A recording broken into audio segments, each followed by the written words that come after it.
বললো রাধে রাধে। রাধে রাধে বলো, রাধে রাধে। হ্যাঁ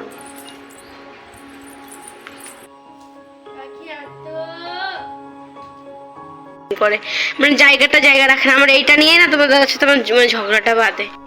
হ্যালো এভরিওয়ান, সবাই কেমন আছে? আশা করি সবাই খুব ভালো আছো। আমিও কিন্তু খুবই ভালো আছি।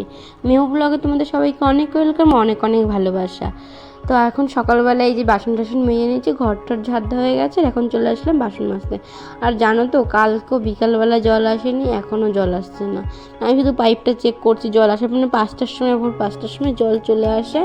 আমি কিন্তু 5টার সময় উঠেছি, কিন্তু জল আজকে আসেনি। মানে আর একটা বাচ্চা বাড়িতে থাকলে অনেক জল লাগে, আর জলই হচ্ছে মেন, সব কাজে জল। সে জলটাই যদি না আসে, আর জল না আসলে না আমি পুরো মাথা পাগল পাগল হয়ে যাই। কোনো কিছুতে জল নেই, খাওয়ার জল অল্প একটু আছে, সেটাও 10টা 12টা হতে হতে শেষ হয়ে যাবে। আর এখানে এত দূর আর 22 পেপের কল আছে, আর গ্রামে 2 কি 3টে 22 পেপের কল। সবাই তো ওরকম জল আনে, আর লাস্টে না উঠতেও চায় না জলটা। আর এই গরমকালে জানো তো এরকম হয়, নিচের থেকে জলটা ওঠে, তো ওই জন্য জল আর টেনে নিতে টানতে পারে না। আর এখানে তো জলের খুবই সমস্যা। তো যাই হোক গাইস, এই যে এখন দেখতে পাচ্ছ যে তুমি থালা বাসনটা ধুয়ে নিচ্ছি। আর এখন না জামা কাপড়গুলো ধুয়ে নেবো, মিহুর জামা কাপড়, তারপরে বিছনা চাদর, তো তোমার দাদা ভাইয়ের টি শার্ট।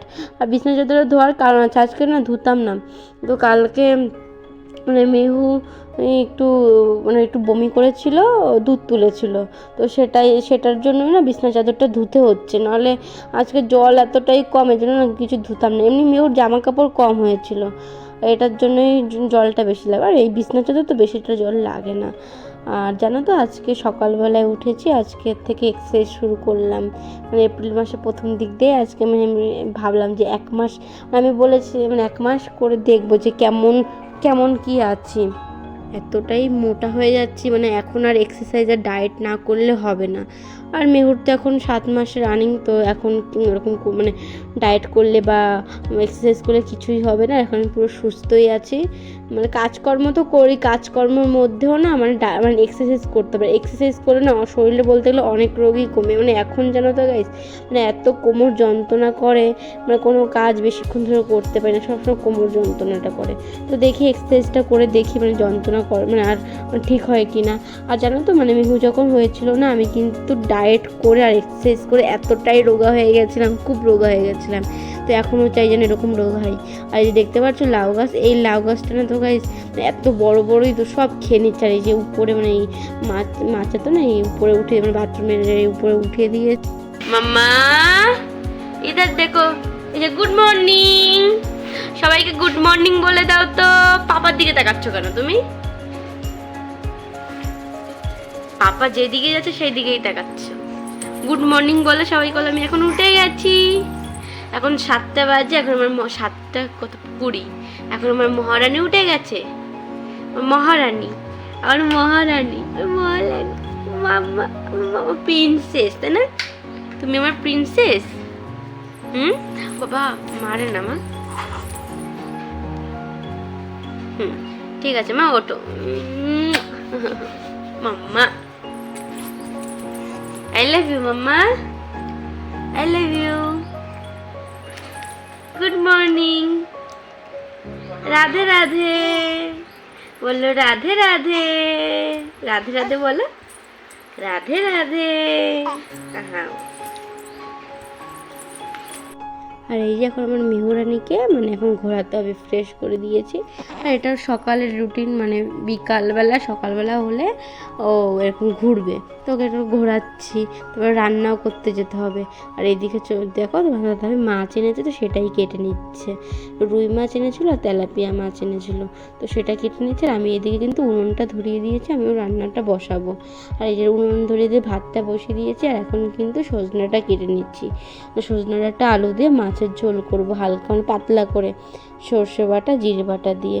আর জানো তো গাইস, এখানে সজনে গাছ সবার বাড়িতে আছে তো, আর আমাদের এবার 3-4 বাড়ি থেকে দিয়েছে। সেদিন বাবাও এনেছিল, এতটাই সজনে হয়ে গেছে, সজনে ডাঁটা হয়ে গেছে, ফ্রিজে অনেকটাই হয়ে গেছে।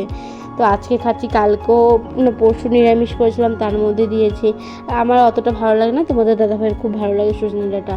আর আলু না আমি ভাবি যে খাবো না, বাট এই মেহু না মানে যখন হয়েছিল না, যখন প্রেগনেন্ট ছিলাম, এত আলু খেয়েছি, এখন না শুধু আলু খেতে ইচ্ছা করে। আর শুধু সবাই আমাকে বকে না আলু খাস না, আলু তো এমনিতে আলু খাওয়া না অতটা ভালো না, এমনিতেই তো মোটা হয়ে যাচ্ছে, আর আলু তো বেশি কার্বোহাইড্রেট। আর এদিকে দেখো আমার কিন্তু মানে কড়াইটা বসিয়ে দিয়েছি, আর মাছটা ভেজে নেবো। ভাতটা কিন্তু প্রথমেই হয়ে গেছে, আর সেদিন তো প্রেশার কুকারে করে ভাতটা পুরো মানে নরম হয়ে গেছিলো, এর জন্য আর প্রেশার কুকারে করলাম না, ভাবলাম যে উনুনেই করবো। আর গাইস জানো তো, উনুনে রান্না করতে করতে পুরো কালো হয়ে যাচ্ছি, এমনিতেই কালো আরও কালো হয়ে গেছে। আর দেখে দেখো তরকারিটা পুরো রেডি হয়ে গেছে, আর শুধু তরকারি করেছি, আর কিছু করিনি। এখন চান করতে যাবো, তোমাদের দাদাভাই লস্যি এনেছে, তো সেটাই খাচ্ছি, তো সেটারও আবার ভিডিও করছিল। আর এতটাই গরম, তাহলে আমি দেখুন চানটা করে আসি। এসে বিকালে জল এসছে আজকে, কালকে বিকালে আসেনি, সকালে আসেনি, তো এখন এসছে, মানে এখন বলছি কেন বিকালে এসছে, তো জল টল ভরে এই যে আসলাম তোমাদের সাথে আজকে মানে খাওয়া দাওয়ার পরে না আর ভিডিওটা শেয়ার মানে স্টার্ট করেছিলাম না, এতটাই গরম গাইস। আর কি হচ্ছে, দুপুরবেলা হলেই কান চলে যাচ্ছে, মানে ঘরে থাকা যাচ্ছে না বারান্দায় থাকা যাচ্ছে, মানে প্রচণ্ড মারাত্মক লেভেলের গাইস। আর তোমরা একটা জিনিস দেখবে, মানে আমার না আর কি বলবো, কাজ করতে করতে আমার আর ভালো লাগছে না, তোমরা দেখো এই জিনিসটা, এইটার অবস্থা দেখেছো। প্রত্যেকটা দিন কিন্তু প্রত্যেকটা দিন এটা গোছায়, আর তোমাদের দাদাভাই প্রত্যেকটা দিন এইগুলো এরকম করে, মানে জায়গা রাখে না। আমার এইটা নিয়ে না তোমাদের সাথে তোমার মানে ঝগড়াটা বাঁধে, দেখতে পাচ্ছ। এখন এটা আমার গোছাতে হবে, আর ভালো লাগে না। আর এই যে মেহু মানে খাটে বসে আছে, আর এদিকে না আমি কাজ করব বলে মানে একটু ঠান্ডা কিছু খেয়ে নিচ্ছি। তো তোমাদের কালকে বললাম না যে আমি স্লাইস ফ্রুটি মাছ এইসব ভালো খাই, তো তোমাদের দাদাভাই সকালবেলা সেটা এনেছে, তো সেটাই এখন খাচ্ছি। তো খেয়ে দেখো না কাজে লেগে পড়বো। আর জানো তো গাইস, মানে আমার সময় যে কীভাবে কেটে যায় আমি নিজেও বুঝি না, মানে কাজ করতে করতে দেখি টাইম এতটা মানে হয়ে গেছে। সকালবেলা দেখি কি সকালে কাজ করি হঠাৎ করে দেখি 2-3টে বেজে যায়, আর সবাই বলে কি সময় কাটে না, আমি আমার সময় কী করে কেটে যায় কেই জানে। আর এই যে দেখো সব কিছু গুছিয়ে নিচ্ছি। তো যাই হোক গাইজ, আজকে ভিডিওটা এই পর্যন্ত। তো ভিডিওটা ভালো লাগলে লাইক কমেন্ট শেয়ার করে দিও, সাবস্ক্রাইব করে দিও। তো কালকে নতুন একটা ভিডিও নিয়ে তোমাদের সাথে দেখা হচ্ছে। সুস্থ থেকো, ভালো থেকো, বাই বাই।